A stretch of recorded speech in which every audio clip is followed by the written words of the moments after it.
je vais vous présenter dans ce cours la conception et la disposition d'un mini-hôtel.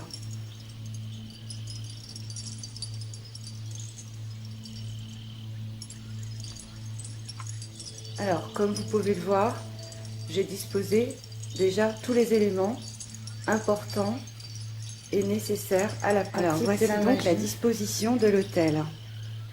À droite, nous trouvons la tamée. À gauche, la baguette magique. À droite, nous trouvons une chandelle représentant le dieu et éventuellement un symbole à ses côtés, selon sa tradition spirituelle.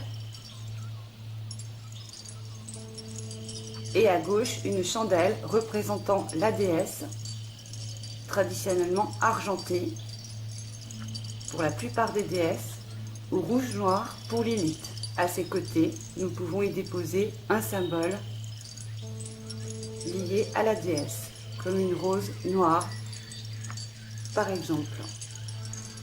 Alors ensuite, tout autour de l'autel, nous placerons les symboles liés aux différents éléments et aux points cardinaux.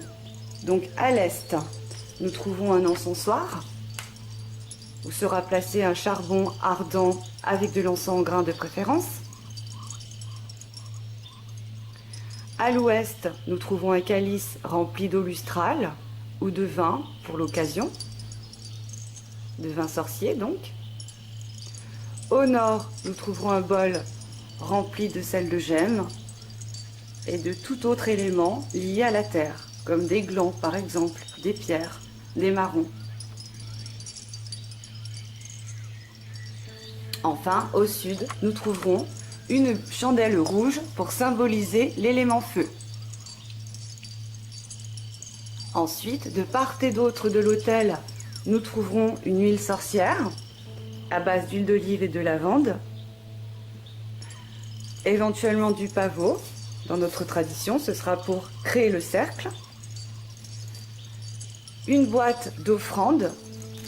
Alors, si nous disposons d'un grand autel, elle sera disposée sur le triangle, là où se manifesteront les entités.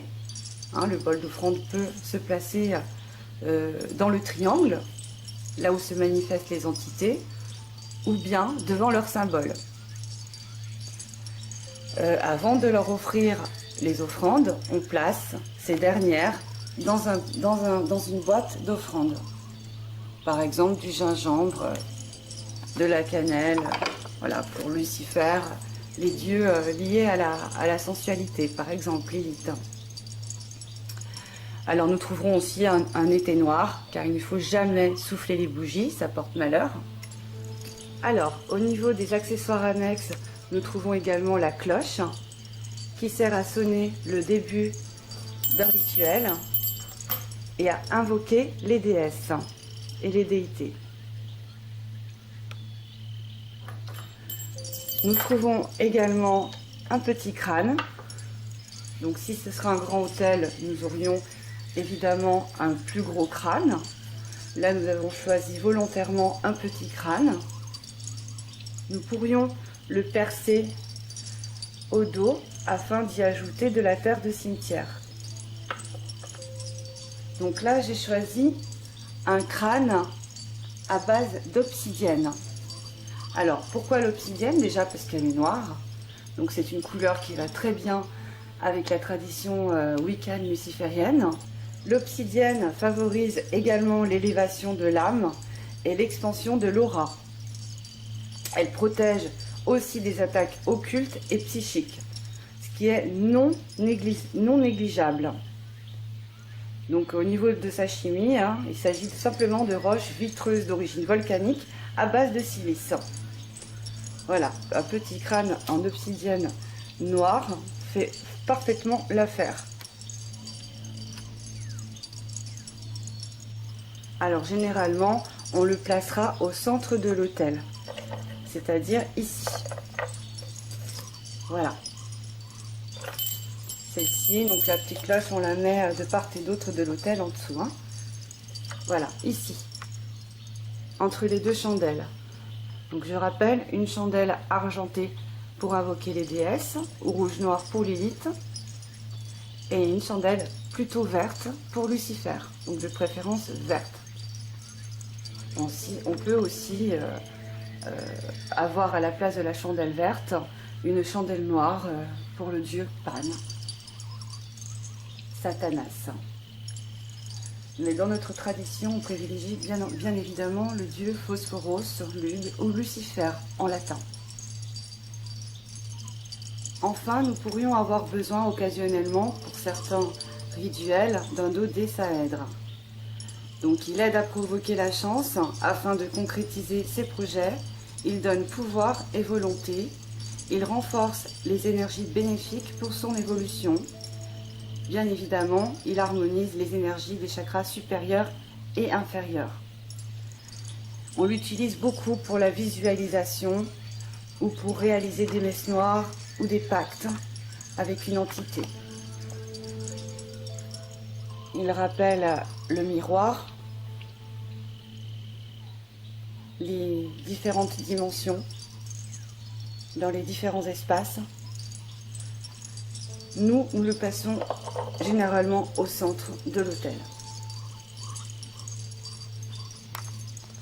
Voilà donc pour les accessoires les plus utiles pour notre autel. Alors de part et d'autre de l'autel, nous pourrions avoir également besoin d'un tissu rouge à placer sur l'autel, comme ceci par exemple, ou d'un papier rouge que vous trouverez facilement dans le commerce pour recouvrir l'autel. Ça peut être utile. Nous trouverons également un martinet. Donc ça, c'est très utilisé dans la magie sexuelle notamment, et aussi comme symbole pour représenter Lilith. On l'utilise beaucoup dans la magie luciférienne. Ça peut aussi représenter la domination. Donc un petit martinet comme celui-ci. Nous pouvons aussi avoir besoin d'un chaudron comme celui-ci. Donc à l'intérieur, vous pourrez y placer de l'eau lustrale par exemple. Donc le chaudron symbolise traditionnellement l'eau et il se place à l'ouest de l'autel. Donc soit vous placez un calice, soit vous placez un chaudron. Dans les deux cas, ça symbolise l'élément eau. Pour certains, il symbolise le feu, mais d'une façon générale, c'est l'eau et le ventre de la déesse. Le chaudron, le célèbre chaudron de Sheridan par exemple. Alors, nous trouvons également une plume, occasionnellement, qui peut symboliser l'air.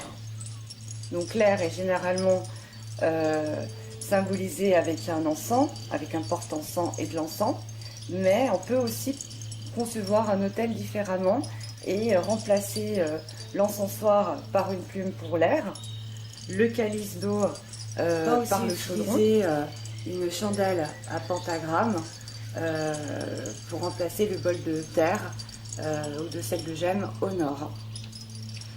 Pareil pour l'élément feu, à la place donc le sud, à la place de la chandelle rouge, vous pouvez y placer d'autres éléments symbolisant le feu, comme par exemple le chaudron, si pour vous il symbolise le feu. Alors les lectures divergent à ce sujet, c'est à vous de vous renseigner selon vos croyances, selon le symbolisme occulte en général et selon votre tradition.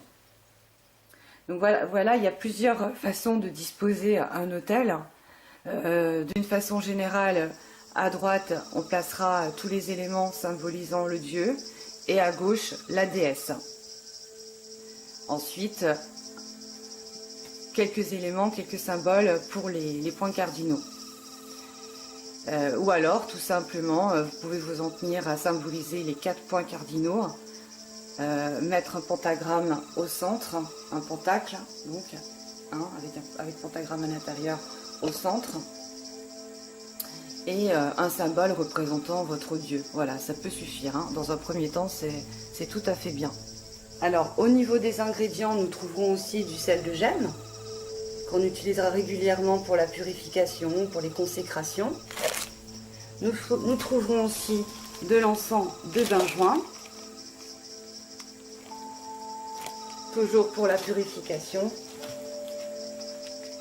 et d'oliban. Donc ça, c'est quelque chose qu'on brûle toujours au départ des rituels, hein, à l'introduction des rituels, lors de l'ouverture du cercle, des invocations aux points cardinaux. Nous aurons aussi besoin d'encens de Vénus pour Lucifer, pour sa planète. Donc, il est lié à la planète Vénus et Mercure. Les planètes Vénus et Mercure. Nous aurons aussi besoin, très régulièrement, notamment pour la purification, d'encens, d'herbes de lavande, de fleurs de lavande.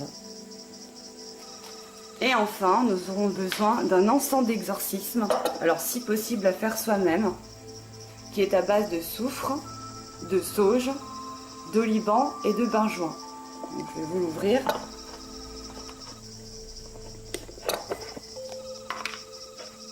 Voilà, il regarde comme ça. Il sent très bon.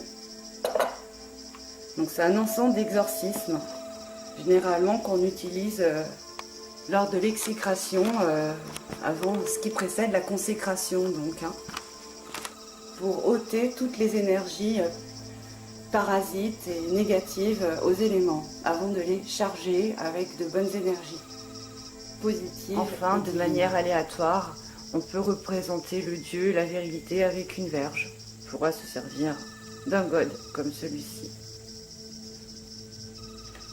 Évidemment, il nous faudra du charbon en quantité pour brûler les encens. Enfin, au niveau des ingrédients, essayez d'avoir toujours en permanence avec vous de l'eau minérale pour remplir le calice, concevoir l'eau lustrale. Pour les rituels de purification, cela peut être utile.